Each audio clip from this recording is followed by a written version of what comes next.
Bom, então, pessoal, retomando aqui a nossa aula, nós vamos falar um pouquinho dos baixios lamosos, né?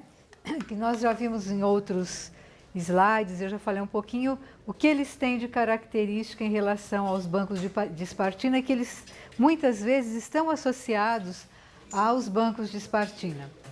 Então, vocês podem ver aqui um mudflat, né, um baixio, junto de um banco de espartina. E aqui uma foto do baixio em que vocês veem muito destacadamente a quantidade de microfitobentos, né, de algas que estão crescendo em cima dessa lama, em cima desse sedimento rico em nutrientes.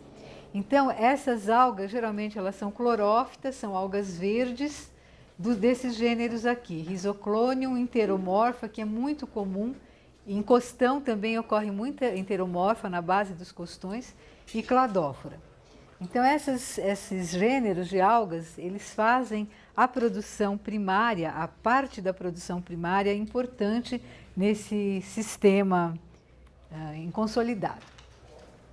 Então, geralmente eles estão associados a marismas e a manguezais, né?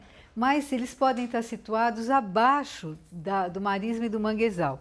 Do manguezal, certamente, e do marisma, muitas vezes, os marismas ocorrem numa certa área e os baixios seguem dessa área em direção ao mar.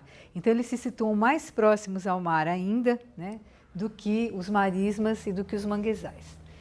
E eles são formados, em essência, por grande quantidade de microfitobentos, geralmente diatomáceas, dinoflagelados e aquelas algas macroscópicas, né, clorofíceas que eu mostrei para vocês, que vão então cobrir o sedimento e muitas vezes quando vocês chegam no baixio, vocês vão ver que ele tem uma cor.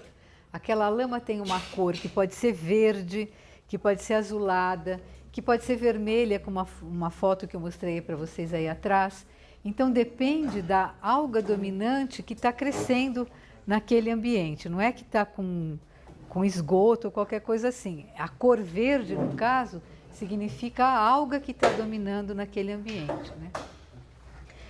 E a gente tem, além dessas microalgas, a gente tem as macroalgas, e o papel dessas microalgas, principalmente, vai ser a fixação de nitrogênio atmosférico, como aquelas algas que ocorrem no alto do costão, associadas aos líquens.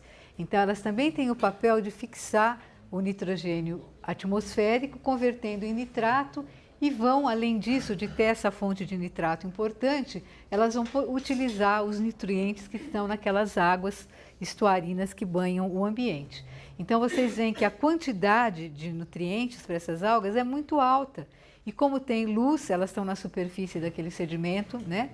E a produção é alta demais. Então, por isso que cobre, muitas vezes, todo o sedimento e a gente vê uma lâmina verde ou amarronzada, né, em cima do lodo.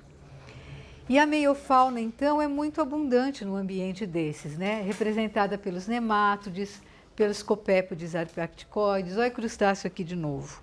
Falei para vocês que crustáceo tem uma grande adaptação para viver nos estuários. Esses animais, então, estão naquelas primeiros centímetros do sedimento e eles, por que eles se situam bem superficialmente? Porque o ambiente é muito rico em matéria orgânica e a produção é muito alta. O que acontece é que o alimento está muito superficial e na hora que vai, e o oxigênio também. Como a produtividade é alta e o aporte de nutrientes e de matéria orgânica também é intenso durante o tempo todo, esse ambiente se torna, dentro do sedimento, anóxico a uma distância muito pequena da superfície. Então, essa meiofauna tem como característica estar distribuído nos seus milímetros, ou às vezes primeiro centímetro superficial. A macrofauna está confinada na infauna através de poliquetas, bivalves, que são muito numerosos, mas há também gastrópodes, caranguejos e siris que andam, né, que se locomovem ao longo desse ambiente procurando então alimento ou mesmo predador, né? São predadores, muitos caranguejos são predadores e os gastrópodes também, principalmente os gastrópodes noturnos que saem na maré baixa para se alimentar, para caçar.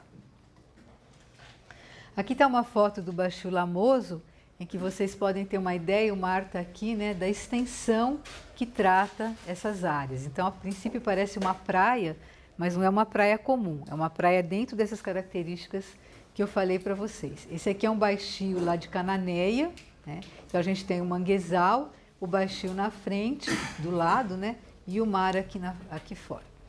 Então, nesse baixio, quem é que habita essa macrofauna? Quais são as espécies que estão colonizando essa macrofauna? A poliqueta leonereis acuta, Nephthys fluviatile, Capitella capitata, que em muitos casos pode haver ser um organismo importante, indicador de ambientes contaminados. Eles vivem tanto em ambientes limpos como em ambientes contaminados. Heteromastos também, filiformes, é um poliqueta importante que se alimenta então desse detrito de subsuperfície e de superfície. O Tanaidáceo, novamente a Calapseudo Schubart, que eu acabei de saber que não é mais Calapseudes, é Monocalapseudes, depois eu vou corrigir, mas enfim, é o mesmo indivíduo, é a mesma espécie, que também vive nesses baixios. Os moluscos, e aqui os moluscos que vivem nessa enfauna são apenas os jovens, aqueles indivíduos pequenos que conseguem então viver associados aos grãos. Quando eles crescem, muitas espécies mudam de ambiente. Então, essa comunidade é uma comunidade normalmente mais pobre do que a comunidade que está associada aos marismas. Então, na hora que vocês comparam o baixio com o marisma, que são ambientes contíguos, vocês estão vendo uma diferença muito grande no empobrecimento de espécies no baixio, porque no marisma as plantas dão um habitat extra. Elas dão suporte para uma fauna que eu mostrei para vocês, que pode ser muito diversificada. Então, além do abrigo, né, que os dois dão abrigo, mas além disso, além da quantidade de alimento que é alta nos dois, a principal característica é que o marisma é um ambiente muito mais amplo e muito mais rico em relação aos nichos que ele oferece, que estão disponíveis à colonização das espécies. Então, tendo mais ambiente, ele se torna um local com possibilidades de ocupação maior do que aqueles locais que são mais severos, né, que têm um requisito mais estreito para poder ter os seus organismos associados. E o manguezal. Então, o manguezal forma um verdadeiro sistema, porque ele é constituído por árvores altas. Vocês viram aquela foto que eu mostrei, vocês conhecem manguezal, vocês já viram as árvores, o porte das árvores, tem árvores de grande porte, né? E essas espécies, essas árvores conseguem estar lá porque também estão adaptadas a viver nesse gradiente de salinidade. Elas têm um sistema radicular especial, né, que pode se fixar em substrato mole, em consolidado, fluido, através do quê? Do aumento da sua superfície. Então, essa raiz não é uma raiz pivotante que vai seguindo o tronco em direção a se fixar no solo. É uma raiz que abre, ela abre lateralmente, aumentando a área que a planta tem em relação ao substrato. Então, ela dá muito maior fixação para aquela planta, abrindo esse sistema de fixação.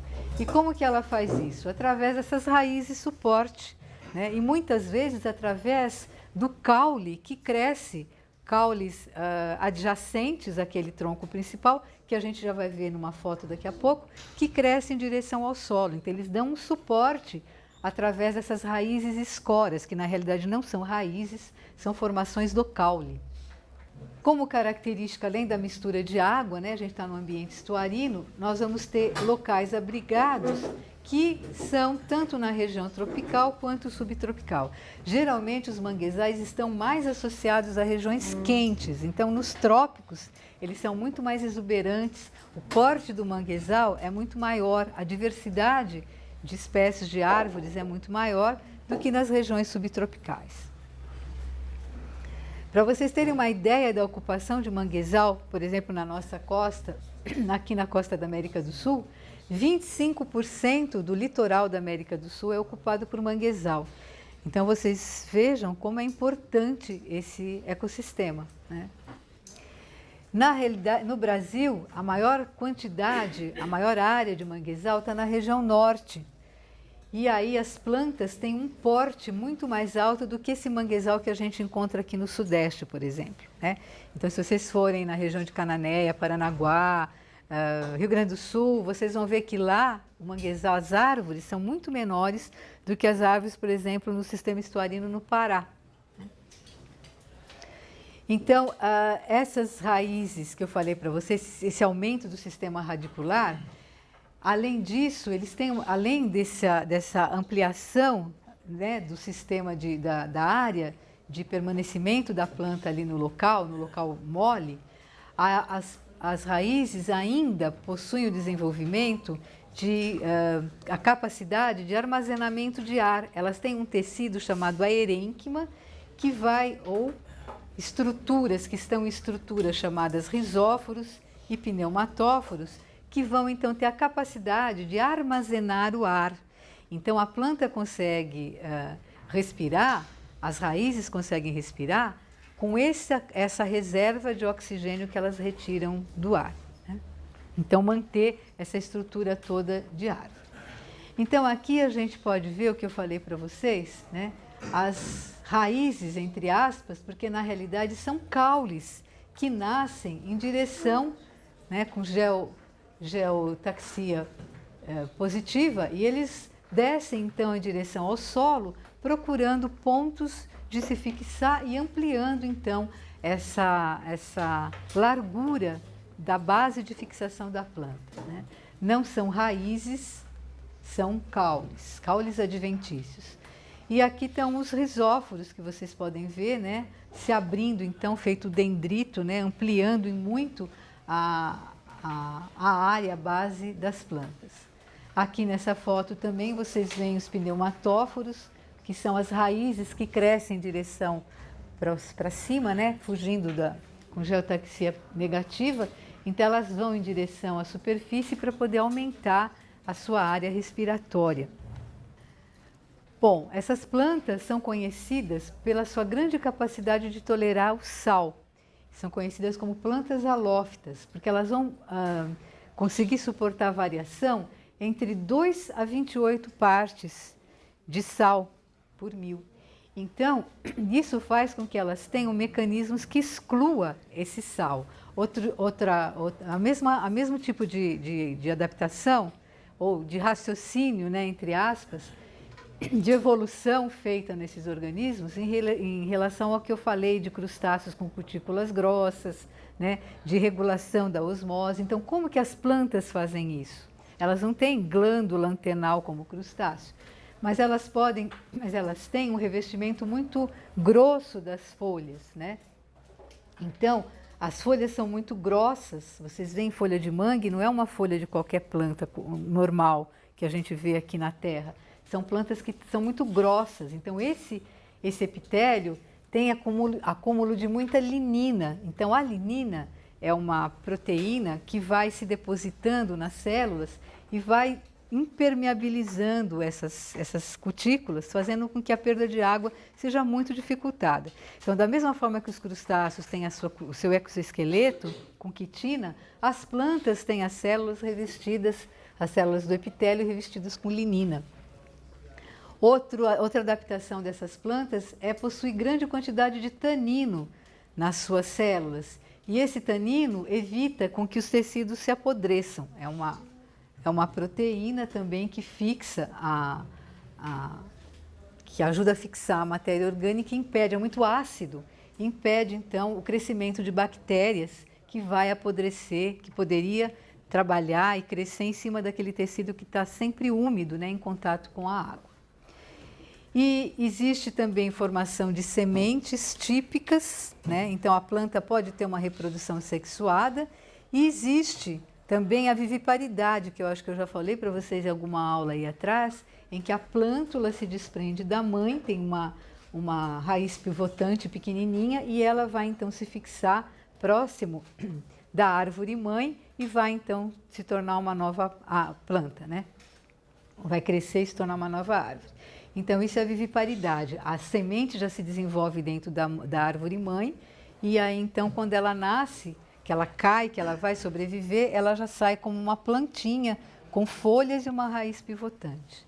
Então, isso é que a gente chama de viviparidade, ou seja, ela não sai a semente que vai brotar, porque se a semente fosse brotar num solo desse, provavelmente ela ia afundar e não ia conseguir brotar. Então, ela brota na árvore mãe e aí ela já cai com o tamanho e a possibilidade de vir a ficar sobre esse sedimento mole, né?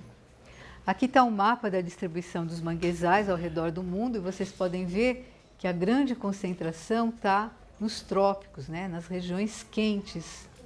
Isso porque temperatura baixa e falta de umidade vai limitar o desenvolvimento das espécies do mangue. Então, as árvores são plantas que precisam de temperatura alta para se desenvolver, para crescer, e precisam de umidade. Então, elas crescem em locais úmidos, por isso que são regiões tropicais, onde a entrada de água, de chuva, é muito alta. E aí, tem zonação no mangue? Vocês podem pensar, tem zonação em tudo que está entre marés, né? Como é que é a zonação, então, no mangue? Como é que os organismos se distribuem no manguezal? Então, aqui tem algumas fotos de mangue para vocês verem o hábito, né? A forma, como pode ser diferente. Aqui vocês têm a grande quantidade daquelas raízes adventícias que já saem logo aqui em cima no caule e já se dirigem para baixo, né? Significa o quê quando vocês olham uma coisa dessas? Que essa planície aqui vai ser inundada na maré alta provavelmente até essa altura aqui, ó. Por que a árvore ia despender tanta energia, fazer tanto tecido que ia ficar simplesmente no ar, né? Então, na realidade, ele vai dar suporte para toda aquele sedimento, aquele fundo mole que acaba vindo com a enchente, né? Durante, então, a maré alta, isso aqui fica coberto pela água e aí a planta tem uma maior estabilização. Então, como é que se desenvolve a zonação no mangue? Primeiro, a gente tem que considerar a vegetação. Como a gente considerou no caso das espartinas, das gramíneas, a vegetação também vai ser a primeira que vai sofrer influência da zonação. A influência desse vai e vem das marés. Então, a gente vai ter aqui essa linha aqui é a baixa-mar, é a maré baixa, chega então até aqui, mais ou menos, na figura, né? Nas primeiras raízes aqui da rizófora. E a pré-mar, a maré alta, vocês veem como é baixo, ela vai entrando até bastante, né? Um espaço bastante grande dentro do mangue. Então, o que acontece nesse espaço? Se ela está coberto e descoberto pela água, então aqui a gente vai ter a zona entre marés, não é verdade? Daqui para frente, da baixa-mar, da linha de maré baixa, a gente vai ter o sublitoral, né, em que nós vamos ter a presença da espartina. Então, existe espartina aqui na parte baixa do litoral. A espartina está muito ligada com a água. E depois, então, começa a haver a sucessão das árvores. Primeiro, que cresce mais junto da água é a rizófora, né, de raízes, escoras e de maior área, de maior superfície de contato, né, em relação ao solo. O sólido é encharcado, é muito mais frouxo. E aí vai sendo sucessivamente, vai vindo a vicênia, que já tem um porte maior, e raízes, que vocês estão vendo aqui com pneumatóforos.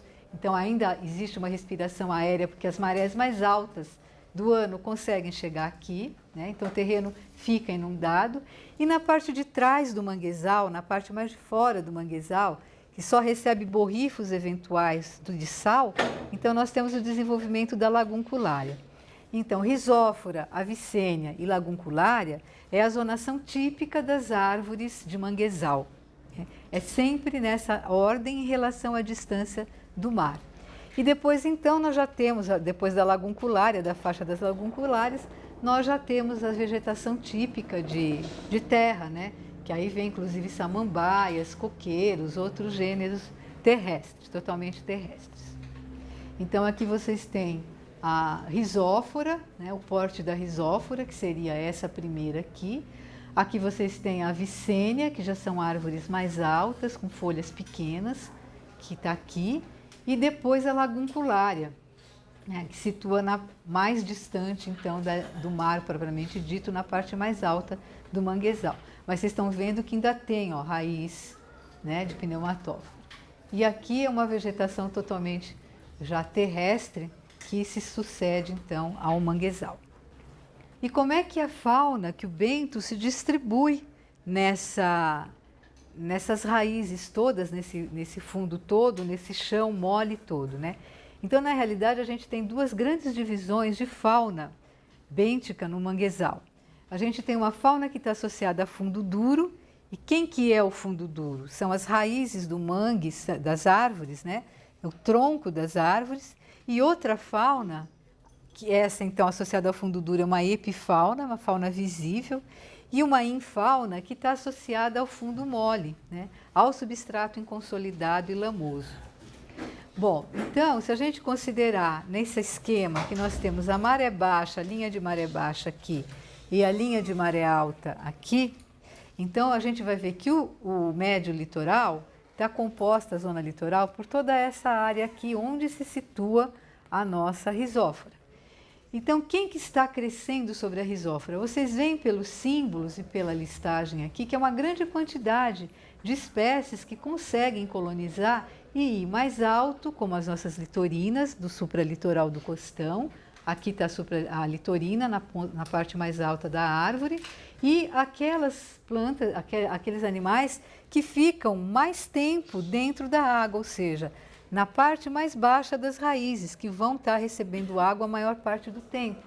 E aí nós temos ostras, nós temos mexilhões, nós temos assídeas, e nós temos também indivíduos que caminham, né, como a litorina, como o aratus. Cadê o pretinho?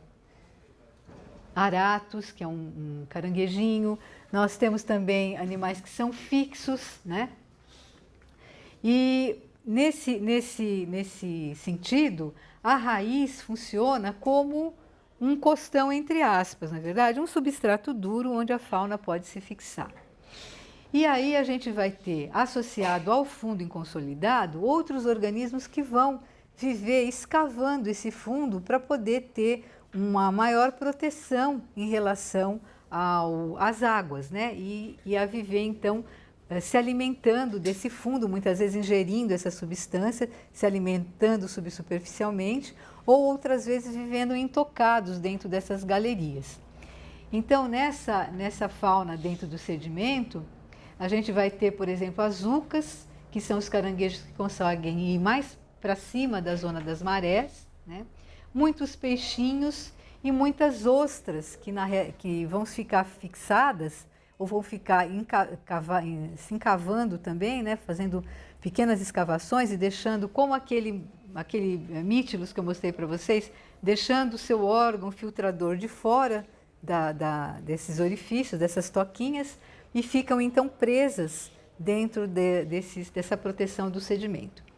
Então, na parte do manguezal que está diretamente ligada com a água marinha, ou seja, nessa parte baixa do litoral, a gente vai ter uma fauna mais caracteristicamente marinha, e vai ter também, dentro desse sistema todo, a entrada de visitantes ocasionais.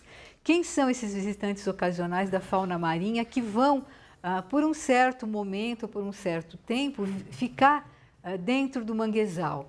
São, por exemplo, muitos peixes que entram com a maré, então são peixes do entre-maré, eles entram e saem com a maré. São muitos caranguejos que entram também com a maré, se alimentam e saem com a maré alta, a hora que a maré vai baixando, eles entram na maré alta e saem na maré baixa. Muitos lagostins, quando a região tem lagostim, também entra, e muitos camarões do gênero peneu, são peneídeos, animais de água salgada, mas que aguentam uma certa exposição às águas estuarinas, à diluição de salinidade. Então, o manguezal é muito frequentado por espécies marinhas. Ele tem uma fauna endóctone, né? Originária do próprio manguezal, que está no manguezal, e uma fauna que vem de fora, né? Uma fauna alóctone, que entra dentro desse manguezal, fica um certo tempo e sai, um certo tempo ao longo do dia, né? E o que essa fauna vem procurar aí? São geralmente animais predadores, que vem procurar predar esses animais que estão na infauna ou que estão na epifauna associado às raízes. Então, a biota que vive dentro da própria raiz, se vocês pegarem a raiz do mangue, você vai ver que na própria raiz existe uma zonação vertical. Além daquela zonação com a maré, né, com o tempo de exposição diferencial ao longo da maré, dos vários pontos do mangue, a gente tem uma zonação que é dada pela altura que a água chega nesse manguezal, nessa raiz do manguezal, porque já que a água, né, ela entra e ela sai, ela atinge uma raiz, ela atinge a raiz aqui no ponto baixo da raiz, mas ela cobre a raiz até uma certa parte. Então, como é um substrato duro, está nesse aumento e diminuição do nível de água durante o dia, vai permitir com que exista uma zonação vertical dos organismos nessa raiz. E quem que a gente vai ter vivendo então nessa zonação? Na parte mais baixa, né, vai ser colonizada pelas algas, e aí nós já temos algas, macroalgas de pequeno porte, como cladófora, por exemplo, e outras algas, então são algas de pequeno porte que se fixam aqui né? Nós podemos ter hidrozoários que se fixam aqui na parte baixa da raiz. Nós vamos ter cracas, né, que estão na parte do quê? Do médio litoral da raiz, na parte que fica coberta, emersa, né? Todo o ciclo de maré que fica coberto e descoberta pelas águas. Então a gente tem, da mesma forma que no costão, nós vamos ter as cracas aqui, ó. Nós vamos ter, quem é esse? Quitâmalos, o mesmo quitâmalos, outra espécie, mas o mesmo gênero que ocorre lá. Temos um outro mexilhão pequenininho, que é o Brachydontes, que também ocorre numa parte mais alta, ele aguenta maior exposição ao ar, então ele ocorre numa parte mais alta na raiz. Já as ostras ocorrem numa parte mais baixa da raiz, elas aguentam menos a exposição. A gente tem novamente moluscos, né, gastrópodes, litorinas e outros moluscos assemelhados à litorina, que ocupam a parte mais alta, que seriam os borrifos da maré, né? Então eles se situam mais alto na raiz. E os caranguejos também, que conseguem viver poucas horas, com muitas horas longe da água do mar. Então, para vocês verem como uma raiz de manguezal oferece condições diferenciadas dependendo do ponto, da altura dessa raiz para os animais. Por isso que o manguezal é um ambiente tão rico em número de espécies, né? Ele é rico não só na produção, porque o alimento, né, a matéria orgânica é a matéria-prima, é muito abundante, mas também pela quantidade de nichos que ele oferece à disposição da fauna.